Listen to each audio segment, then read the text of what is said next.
हाँ तो स्टूडेंट्स देखते हैं क्वेश्चन नंबर 15। इसको मैंने लिखा नहीं है, इसको आप लोग बुक से देख लेंगे और इसकी फिगर बना दी है मैंने क्वेश्चन के अकॉर्डिंग जो फिगर बनेगी। ठीक है, क्वेश्चन क्या कहता है? क्वेश्चन ये कहता है, लैंग्वेज में लिख के समझाया उन्होंने, दो बल्ब हैं, एक है 100 वाट का, एक है 60 वाट का। दो बल्ब हैं, एक 100 वाट का, एक 60 वाट का। दोनों को पैरेलल में कनेक्ट करा गया है 220 वोल्ट की सप्लाई से।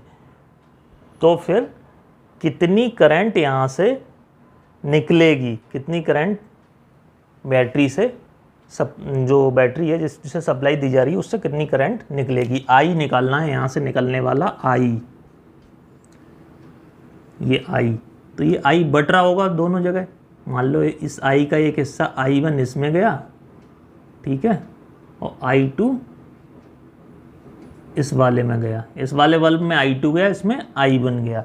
तो I1 और I2 हम निकाल लें, फिर दोनों को हम ऐड कर देंगे, वो होगा I।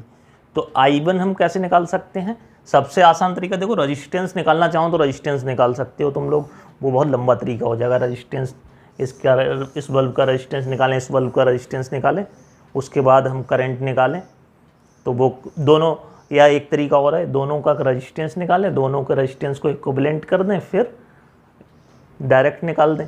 वो भी लेकिन लंबा ही तरीका पड़ेगा। सबसे आसान जो शॉर्टेस्ट तरीका पड़ेगा, एक हम दिमाग लगाएं, 220 वोल्ट की सप्लाई है, तो देखो 220 वोल्ट ही इस बल्ब के अक्रॉस हो गया, क्योंकि वोल्टेज नहीं बदलता पैरेलल में, वोल्टेज सेम रहता है पैरेलल में, और सीरीज में करंट सेम रहती है। पैरेलल में करंट डिवाइड हो जाती है और सीरीज में वोल्टेज डिवाइड हो जाता है। ये मैंने थ्योरी में तुम्हें पहले ही बता रखा है। ठीक है, तो देखो ये लगा हुआ है सीधे सीधे, तो इसके भी अक्रॉस 220 वोल्ट का हो गया, इसके भी अक्रॉस 220 वोल्ट का हो गया। यानी कि हमें वोल्टेज पता है और पावर पता है।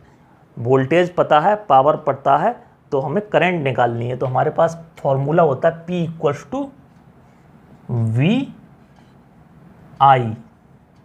ठीक है, तो पहले हम I1 निकालना चाहते हैं, तो P1 = VI1। वोल्टेज तो वही रहेगा, 220 वोल्ट ही है दोनों के अक्रॉस।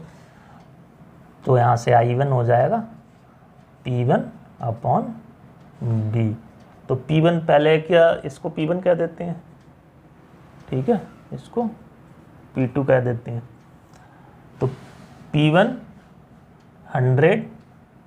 100/V 220। तो ये हो गया 0 से 0 कट, 5/11 एम्पियर। ठीक है, 5/11 एम्पियर करंट ये वाला बल्ब यूज कर रहा है, इतनी करंट। ठीक है, और ये वाला कितनी कर रहा होगा, ऐसे ही से हम निकाल देंगे। I2 = P2/V। P2 60 है, V 220 है, 0 से 0 कट, तो 3/11 एम्पियर। ठीक है, अब दोनों करंट हमें पता चल गई। अब दोनों करंट को ऐड कर दें तो ये वाली करंट निकल आएगी। I = I1 + I2, यानी कि 5/11 + 3/11, यानी कि 5 and 3 8/11 एम्पियर। आंसर आ गया, आंसर बहुत ही आसान तरीके से आ गया। अब करना चाहते तो और भी तरीके थे, जैसे कि अगर हम इसका रजिस्टेंस निकालते, फिर इसका रजिस्टेंस निकालते, फिर इक्विवेलेंट रजिस्टेंस निकाल देते, वही 1/R = 1/R1 + 1/R2 से, फिर जो इक्विवेलेंट रजिस्टेंस आता उस रजिस्टेंस से इस वोल्टेज को डिवाइड कर देते, तो ये वाली करंट डायरेक्ट निकल आती। लेकिन हमें इतनी मेहनत तो पहले ही करनी पड़ जाती रजिस्टेंस निकालने में, इसलिए ये ज़्यादा आसान है। ऐसे करो। देखिए next question, question number 16, which uses more energy, a 250 watt TV in 1 hour और a 1200 watt toaster in 10 minute. देखो दो चीज़ें हैं, एक टीवी है, एक टोस्टर है। तो टीवी जो है वो है 250 वाट का और टोस्टर है 1200 वाट का।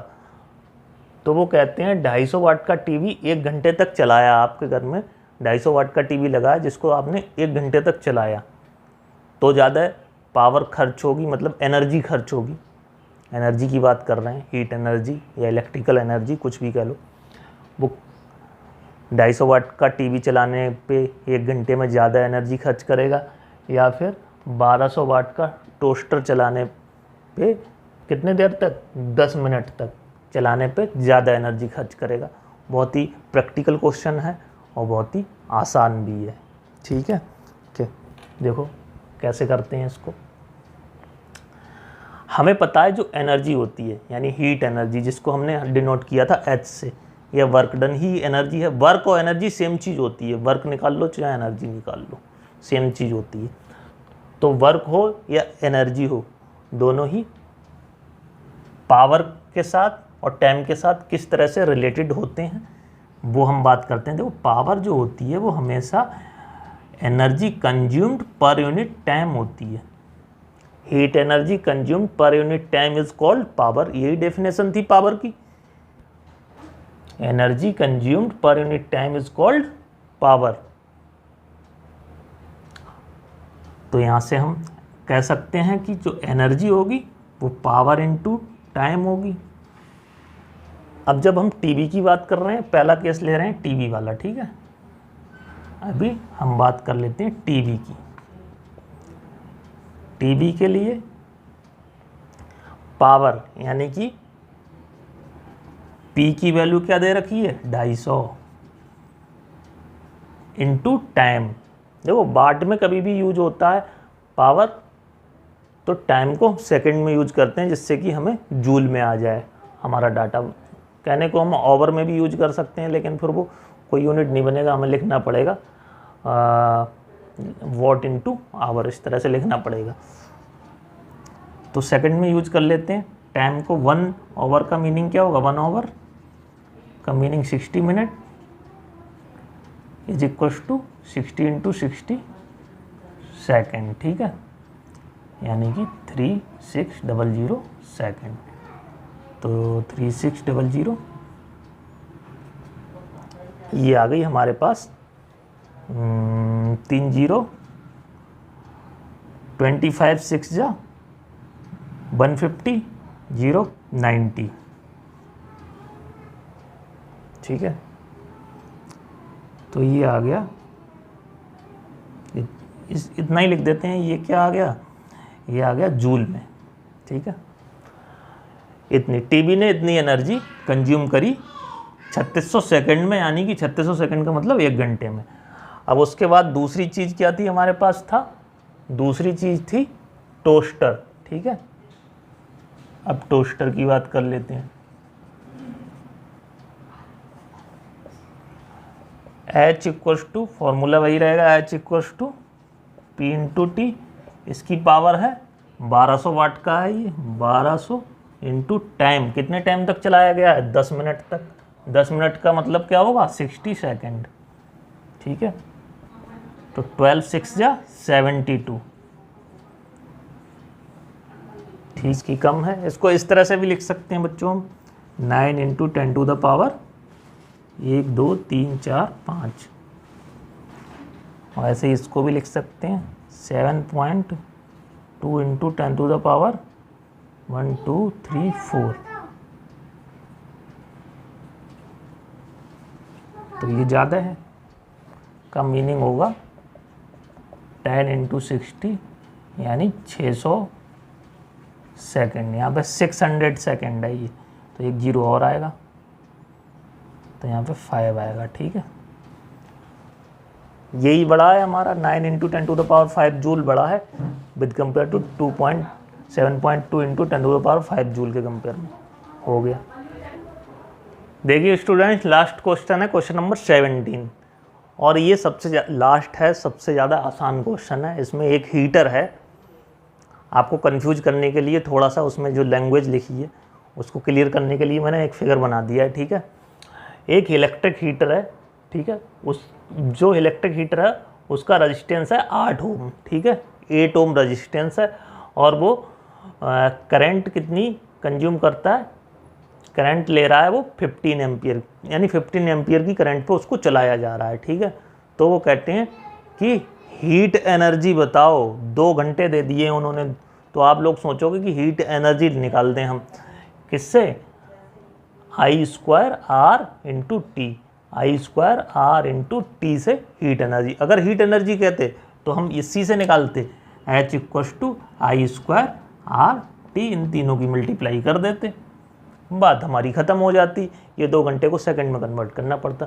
लेकिन उन्होंने ऐसा नहीं कहा, उन्होंने कहा है rate of heat energy. Rate of heat energy को क्या कहते हैं हम, पावर ही तो कहते हैं। रेट ऑफ हीट एनर्जी को पावर कहते हैं, यानी कि पावर ही पूछी है इसमें, यानी कि H/T ही पूछा है, यानी कि I² RT/T पूछा है, यानी कि I² R पूछा है, यानी कि इस T का कोई रोल ही नहीं है।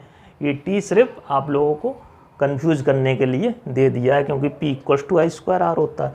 इसमें वैल्यू डाल दो, I² यानी कि 15 का स्क्वायर इंटू R यानी कि 8, यानी कि 225 इंटू 8, 8 5 जा 8 2 जा 16 एंड 4 0, 8 2 जा 16 एंड 2 18, 1800 वाट, ठीक है।